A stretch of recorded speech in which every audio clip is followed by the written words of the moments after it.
Hi hello, ചെമ്മനീർ പൂവിൻ്റെ ഇന്നത്തെ പുതിയ എപ്പിസോഡിലേക്ക് എല്ലാവർക്കും സ്വാഗതം. കരഞ്ഞുകൊണ്ടിരിക്കുന്ന രേവതിയുടെ മുമ്പിൽ സച്ചി കുറേ പറയുന്നുണ്ട്. ഞാൻ ചെയ്തിട്ടില്ല, ഞാൻ ഇതൊന്നും ചെയ്തിട്ടില്ല എന്നൊക്കെ കുറേ അപേക്ഷിക്കുന്നുണ്ട് നമ്മൾ രേവതിയുടെ മുന്നിൽ. രേവതി ആണെങ്കിൽ വിശ്വസിക്കുന്നുമില്ല. എന്നിട്ട് ഒടുവിലാണെങ്കിൽ സച്ചി ആണെങ്കിൽ പറയാണ്, നീ എന്നെ വിശ്വസിച്ചില്ല, അച്ഛനും വിശ്വസിച്ചില്ല, എന്നെ നിങ്ങളാണ് ശിക്ഷിച്ചത്, പോലീസും നാട്ടുകാരും ഒന്നുമല്ല എന്നും പറഞ്ഞ് സച്ചി അവിടുന്ന് ഇറങ്ങി പോവുകയാണ്. ഒടുവിൽ സച്ചി പറയാണ്, ആരൊക്കെ കല്ലെറിഞ്ഞാലും നിങ്ങളൊക്കെ എന്നെ ചേർത്ത് പിടിക്കുമെന്ന് ഞാൻ കരുതിയത് എനിക്ക് തെറ്റി എന്നൊക്കെ പറയാണ്. നിങ്ങളും എന്നെ ഒറ്റപ്പെടുത്തി, എന്നെ കുടിയനാക്കി എന്ന് സച്ചി പറയാണ്. എന്നിട്ടും നിങ്ങൾക്ക് എന്നെ വിശ്വാസമില്ല. എനിക്ക് സന്തോഷമായി എന്ന് സച്ചി അങ്ങനെ വിഷമത്തോടെ പറയാണ്. ഒടുവിൽ സച്ചി ഫ്രണ്ട്സിൻ്റെ അടുത്ത് ഇരുന്നിട്ട് വിഷമം പറയാണ്, നിങ്ങൾക്ക് എന്നെ മനസ്സിലായില്ലേ, എന്നാൽ അത്ര പോലും എൻ്റെ വീട്ടുകാർക്ക് എന്നെ മനസ്സിലായില്ല. എനിക്ക് അത്ര വിഷമം വന്നത് എന്ന് വെച്ചാൽ അച്ഛനും രേവതി എന്നെ മനസ്സിലാക്കിയില്ല. എനിക്ക് അതാണ് ഏറ്റവും കൂടുതൽ വിഷമമായത്. പകൽ ഞാൻ കുടിക്കില്ല എന്നൊക്കെ അവർക്ക് അറിയുന്നതാണ്, എന്നിട്ടും എന്നെ അവർ ഇങ്ങനെ മനസ്സിലാക്കിയല്ലോ എന്ന് വിഷമത്തോടെ പറയാണ് സച്ചി. അച്ഛൻ നോക്കിയ നോട്ടം എൻ്റെ മനസ്സിൽ നിന്ന് പോകുന്നില്ല. അച്ഛൻ ആദ്യമായിട്ടാണ് എന്നെ തല്ലാൻ കയ്യോങ്ങിയത്.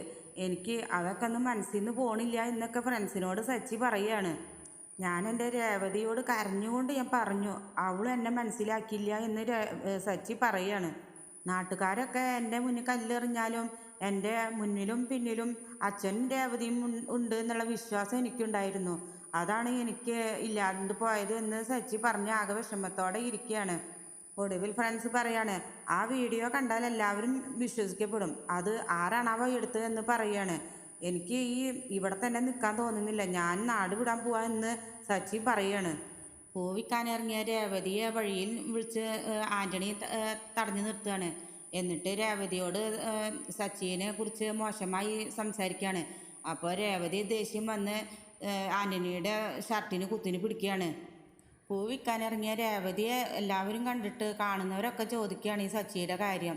സച്ചി ഇങ്ങനത്തെ ഒരാളാണ് എന്ന് കരുതിയില്ല, കുടിയനാണെന്ന് കരുതിയില്ല എന്നൊക്കെ പറഞ്ഞ് രേവതിയെ ഇങ്ങനെ പറഞ്ഞ് വിഷമിപ്പിക്കുകയാണ്.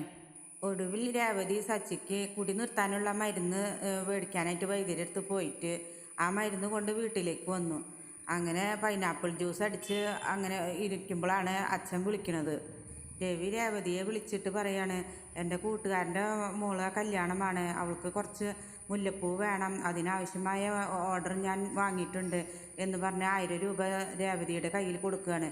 അങ്ങനെ കുറച്ച് നേരം അവർ സംസാരിച്ചുകൊണ്ടിരിക്കുകയാണ്. അതിനിടയിൽ സച്ചി കയറി വരുന്നുണ്ട്. അപ്പോൾ സച്ചിക്ക് അടിച്ചു വെച്ച ജ്യൂസ് രേവതി എടുത്തു കൊടുക്കാൻ വേണ്ടി ഉണ്ടാക്കി വെച്ചിട്ടുണ്ട്.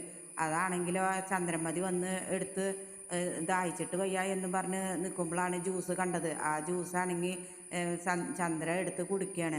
നിങ്ങൾക്ക് ഈ വീഡിയോ ഇഷ്ടപ്പെട്ടാൽ ലൈക്ക് ആൻഡ് ഷെയർ ചെയ്യുക, സബ്സ്ക്രൈബ് ചെയ്യുക. താങ്ക്